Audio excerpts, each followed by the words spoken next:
नमस्कार मित्रांनो, आता मी चारा बनवतो. माझ्याकडे जो चारा आहे ना तो 30 रुपये किलोनं. तुम्हाला कुठलं खुराक नको, कॅल्शियम नको, मिनरल नको, काहीच टाकायचं नाही त्याच्यात, फक्त हा चारा घालायचा. 30 रुपये किलोनं मी विकतो आहे. डोक्याला शॉक वाटला ना की हे काय पण सांगते, तर तुम्हाला ते समजलंच नाही. आता मी सांगितलं होतं 5 लाख टन चारा कसा लागतो, तर 1000 टन ठीक आहे. 100 प्राण्यांना 1000 टन एका वर्षासाठी कापी आहे, मला पण कळतं. पण तरीसुद्धा मी तुम्हाला सांगतो, आता त्या एका दादाने सांगितलं होतं की मी 100 मेंढरं सांभाळतो, पण एवढा काय चारा लागत नाही. बरोबरच आहे, तुम्ही 100 सांभाळता, पण जो व्यक्ती एकही मेंढी सांभाळत नाही तो तुमच्यापेक्षा जास्त पैसे कमवतो. बघायचं असेल तर माझ्याकडे यायचं, मी तुम्हाला दाखवेन. जो एकही गाय सांभाळत नाही तो मुरघास विकून तुमच्यापेक्षा जास्त पैसे कमवतो. एकही मेंढी नाही, एकही शेळी नाही, एकही गाय नाही, तरीसुद्धा मुरघास विकून जास्त पैसे कमवतात. तुम्ही म्हणाल कसं काय, तर जिवंत उदाहरण आहे माझ्या तिथे. मी जिथून मुरघास आणतो ना, ते महिन्याला प्रति महिना 150 म्हणजे 150 टन आणतात. म्हणजे दर 2 ते 3 दिवसामध्ये 15 टनाची गाडी येते, तर 150 टन एका महिन्याला आणतात. आता तुम्ही 12 महिन्याचा करा, किती टन आणतात. एक पण गाय नाही, एक पण शेळी नाही, एक पण म्हैस नाही, एक पण मेंढी नाही, काय नाही. आणि त्या किलोमागे 2 रुपये मिळतात. मुरघासाच्या किलोमागे 2 रुपये मिळतात. एक पण गाय नाही, तुम्ही गायवाली तेवढं करणार आहे का? बरं, हा चारा पण पाणी मारून ते विकतात, त्याच्यामध्ये 4 रुपये मिळतात. ह्या चाऱ्यामध्ये 4 रुपये मिळतात त्यांना. 4 रुपये इंटू महिन्याचे 150 टन करा, किती पैसे कमवतात. तर आपण त्याच्या पलीकडचा विचारच केला नाही. आता ते 100 मेंढ्यावाल्यांचं तर अभिनंदन आहे, कारण 100 मेंढ्या येतात. 100 मेंढ्या सांभाळणं खायची गोष्ट नाही. पण कसं आहे, जो एकही मेंढी सांभाळत नाही तो तुमच्या 100 मेंढ्यांपेक्षा जास्त पैसे कमवतात. बघायचं असेल तर कटिंगच्या दुकानात जायचं. माझ्याकडे येऊ नका, कारण मी लय लांब आहे आणि डोंगरात आहे. कटिंगच्या दुकानात जायचं आणि त्याच्याकडे बघायचं किती मेंढरं सांभाळतो आणि किती पैसे वर्षाचं कमवतो, त्याचं कॅल्क्युलेशन काढायचं आणि तुम्ही सांभाळायचं काय होतं आणि काय नाही. तर आपण अभ्यासच केला नाही. कर्नाटकची एक कंपनी आहे, एक आम्हाला सरांनी पाठवलं होतं, रेडी विथ ईट, म्हणजे रेडी चारा खाण्यासाठी प्राण्यांना. काहीच घालू नका त्याच्यामध्ये, फक्त लिव्हर टॉनिक टाकूसं वाटलं तर टाका. 25 रुपये किलो आहे, विकते ते ना. त्या कंपनीचे एकही गाय नाही, एकही शेळी नाही, एकही मेंढी नाही, तरीसुद्धा त्यांचा चारा 25 रुपये. आता तुम्ही म्हणाल की नुसतीच मेंढरं सांभाळली पाहिजेत, हे उद्योग केला नाही पाहिजेत. ट्रेनिंग देणारी कोण येतं? मेंढरं सांभाळणारी येतं. चारा विकणारी कोण येतं? मेंढरं सांभाळणारी येतं. बियाणं विकणारी मेंढरं सांभाळणारी येतं. मेंढरांसाठी लागणारं काय आहे ते तीच विकतात. तीच का विकतात? तुम्ही का नाही विकत? आपल्याला काही बंदी आहे का? तर बाबांनो, हे सांभाळण्यापेक्षा ह्याचा चारा किंवा ह्याला लागणाऱ्या गोष्टी ह्या सगळ्या जे विकतात ना, हे आपल्यापेक्षा डबल पैसा कमवतात. मी जरी 20 मेंढ्या सांभाळत असेल तरी मी तेवढे पैसे कमवणार नाही, पण तेच 20 मेंढ्या कापून जर विकत असेल ना एखादा, माझ्यापेक्षा 5 पट पैसा कमवत असेल.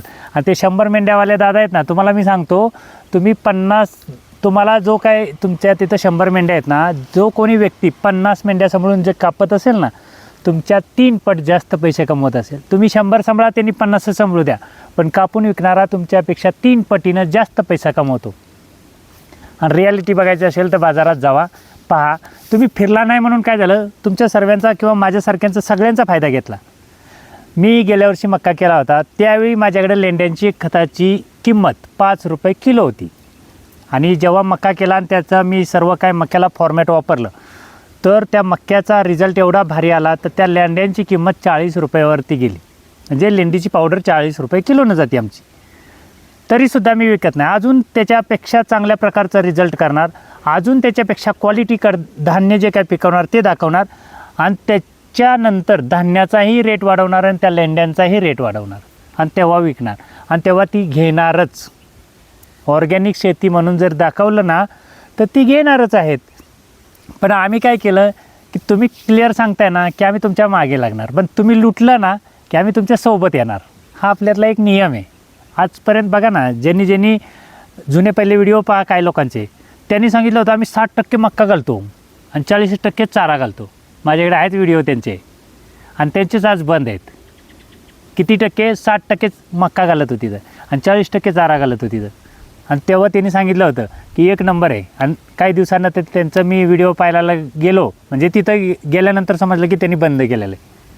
मग अशी काही होत्यात गोष्टी. तुम्ही मेंढ्या सांभाळल्या किंवा मेंढ्या पाळल्या म्हणजे काय सर्व काही सक्सेस नाही. तर तुम्ही चारा विकला पाहिजे, त्यांच्या लेंड्या विकल्या पाहिजेत, लेंड्याची पावडर करून विकली पाहिजे. तुम्ही जे काही धान्य पिकवाल तुमच्या शेतामध्ये त्याचं ऑर्गॅनिक मॉडिफाय केलं पाहिजे. बाबा हे प्युअर ऑर्गॅनिक आहे आणि ते विकलं पाहिजे लोकांना, तर तुम्ही सक्सेस होणार आहे. तुम्ही मेंढ्या पाळल्या म्हणजे तुमच्या 100 येतात म्हणजे 500 येतात म्हणजे तुम्ही सक्सेस काहीच नाही होऊ. माझ्यासारखा खाटीक असेल ना, म्हणजे कापणारा, आमच्याकडे खाटीक बोलतात त्यांना, जर माझ्यासारखा कापणारा असेल ना, तुम्हाला कापता येत नाही, पाडूनच मागणार. 5,000पासून सुरुवात होती. जाऊन बघा तुम्ही एखाद्या बाजारात, आणि त्यांना माहिती आहे ही जी बाजारात येतात ना, ह्यांना कुठं दुसरीकडं ग्राहक नसतं म्हणून ती बाजारात येतात. हा एक त्यांचा म्हणजे नियम असतो. तुम्हाला काय करायचं आहे ते तुम्हाला कळलं पाहिजे. आता हा चारासुद्धा मी भविष्यात विकणार आहे, आणि ह्या चाऱ्याचं जसा मुरघास असतो ना तसा एक TMR मला सापडलेला आहे. तुम्हाला सांगणार नाही कुणाला, पण मी बनवणार आणि तोच 30 रुपये किलोनं विकणार. तुम्ही खुराकच घालू नका. तरीसुद्धा मेंढरं एका वर्षामध्ये 60-65 किलोची होणार, पण माझाच विकत घ्यावा लागणार. तुम्हाला पर्याय नाही दुसरा. भले मी ते काय पण करेन, गव्हाचं बुसकाट घालीन त्याच्यात बिना दर्जाचं, पण तुमचे प्राणी त्या पद्धतीनं बनणार. असं माझ्याकडे एक सिस्टम आली आहे. आता मी विकणारच आहे, कारण तुम्हाला सर्व सांगायला गेलं की तुम्हाला कसं वाटतंय की नाही हे काय पण सांगते, ह्याला काय कळतं लई.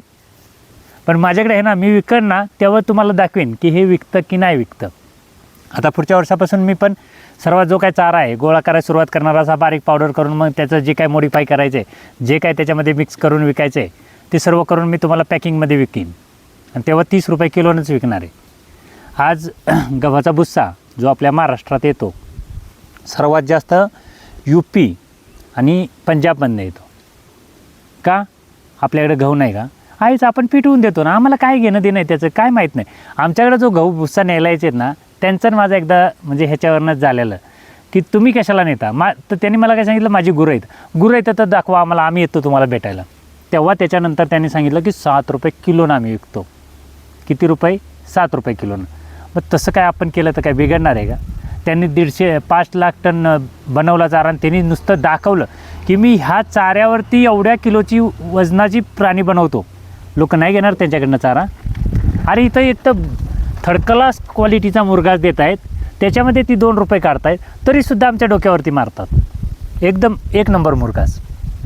आणि ह्या ज्या पिशव्या असतात ना, ह्याचा अर्धा भाग जो वरचा असतो ना एकदम चांगला असतो, आणि ह्याचा अर्धा भाग जो असतो ना एकदम तुरीच्या काट्या असतात, तरी सांगतात प्युअर ओरिजिनल माल आहे, आणि पाणी मारून देतात.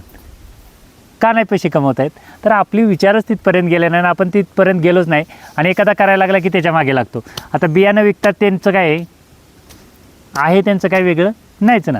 प्रशिक्षण पण त्यांनीच घ्यायचं, बियाणं पण त्यांनीच विकायचं, काट्या पण त्यांनीच द्यायच्या, औषधं पण त्यांचीच द्यायची, तर मिनरल बिल त्यांनीच द्यायचं, आणि कॅल्शियम पण त्यांनीच द्यायचं.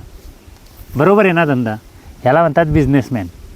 आता तुम्ही आम्ही आहे मेंढरं सांभाळतो आहे, काय कामाचे इथं काय नाही. आणि जरी कुणी 500 सांभाळितं आणि 50वाला जर कापून विकत असेल ना, त्या 500 प्राण्यांच्या बरोबरीनं 50वाला चालणार. आणि एकही मेंढी न सांभाळणारा आपल्यापेक्षा जास्त पैसे कमवतो. जर कुणाला बघायचं असेल आणि ह्या चाऱ्याच्या गोष्टी बघायच्या असतील तर माझ्याकडे, आणि माझ्याकडचा चारा मात्र 30 रुपये किलो. अजिबात त्याच्यात कमी बिमी काय नाही, कारण एवढा क्वालिटीज आहे ना. माझ्याकडे बघितलं ना प्राणी 60-70 किलोचे प्राणी होणार, आणि पुढच्या वर्षापासून तुम्हाला विक्रीसाठी उपलब्ध होणार आहे.